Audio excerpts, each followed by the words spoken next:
Hey guys, welcome back to our channel जहां हम discuss करते हैं मार्वल, डीसी और उससे भी आगे की दुनिया। तो अगर आप एमसीयू, डीसीयू एंड स्पाइडरमैन 4 के फ्यूचर के लिए एक्साइटेड हैं तो यही वो जगह है जहां आपको होना चाहिए। वीडियो के एंड तक बने रहना क्योंकि this is going to be very interesting. Oh, Rosie, I love this boy.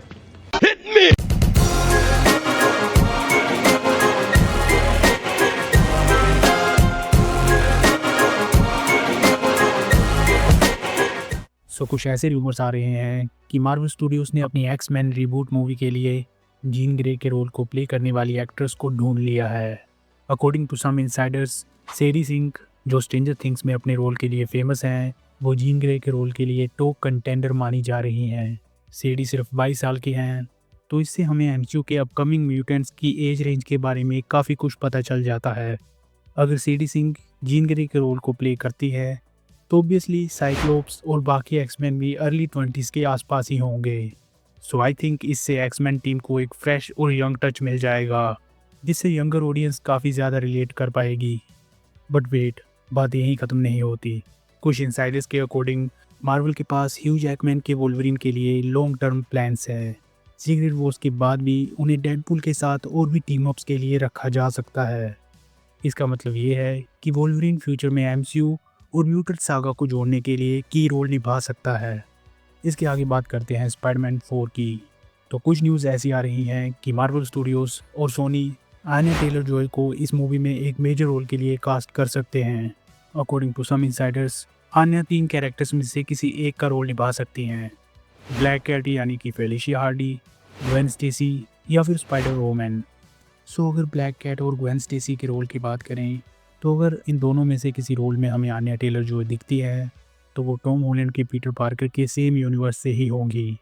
But अगर स्पाइडर वुमन की बात आती है तो आन्या किसी दूसरे यूनिवर्स की स्पाइडर वुमन का रोल निभा सकती हैं। अगर ये रूमर सही हैं तो ये पीटर पार्कर की स्टोरी में एक फ्रेश डायनामिक लेकर आएंगे, क्योंकि रिसेंटली ये भी सामने आया है कि ज़ेंडाया की बिजी शेड्यूल के कारण एमजे का स्पाइडरमैन 4 में रोल काफ़ी छोटा हो सकता है। जहाँ आन्या टेलर जॉय की बात करें तो मार्वल उन्हें पहले भी कई रोल ऑफर कर चुका है, जैसे कि Silver Surfer and Silver Sable. So उनका एमसीयू में जुड़ना सरप्राइजिंग नहीं होगा।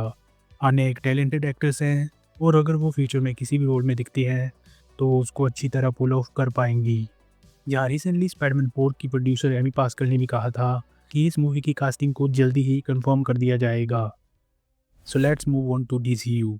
तो यहाँ पे बैटमैन को लेकर काफ़ी जूसी ड्रामा चल रहा है। जेम्स गन चाहते हैं कि रॉबर्ट पैटिंसन का बैटमैन नए डीसीयू का हिस्सा बने, लेकिन डायरेक्टर मैट रीव्स इससे एग्री नहीं करते। मैट रीव्स चाहते हैं कि उनका the Batman universe James Gunn के डीसी यूनिवर्स से अलग रहे। सो यहीं से मामला थोड़ा ट्रिकी हो जाता है। दो अलग अलग बैटमैन को एक ही समय पर देखना फैंस को ज़रूर कंफ्यूज कर सकता है। एक तरफ जेम्स गन अपना बड़ा डीसी यूनिवर्स बनाने पर फोकस कर रहे हैं एंड दूसरी तरफ मैट रीव्स का Batman grounded and realistic tone रखता है। वैसे भी हम द बैटमैन मूवी में रॉबर्ट पैटिंसन के बैटमैन को देख ही चुके हैं and I think James Gunn के सुपरमैन और वंडर वुमन जैसे मेटा ह्यूमंस के साथ ये शायद फिट नहीं बैठेगा। सो रिसेंटली हमने जेम्स गन की पहली डीसी मूवी सुपरमैन का ट्रेलर देख ही लिया है। इसके टीजर ट्रेलर ने काफ़ी हाइप बना दी है। इसको लगभग 250 मिलियन से ज़्यादा व्यूज़ आ चुके हैं एंड इसी से ये अब तक का सबसे ज़्यादा देखा गया डीसी ट्रेलर बन गया है। जहाँ फैंस इसके प्लॉट के बारे में काफ़ी स्पेकुलेट कर रहे हैं, जहाँ कुछ न्यू डिटेल्स भी सामने आ रही हैं एंड सबसे बड़ा सरप्राइज़ है इसमें गोरिल्ला ग्रोड का आना। गोरिल्ला ग्रोड एक सुपर इंटेलिजेंट गोरिल्ला है एंड ये फ्लैश के क्लासिक विलन्स में से एक है। Moving on to next one, तो फिर से अब मार्वल की बात करते हैं।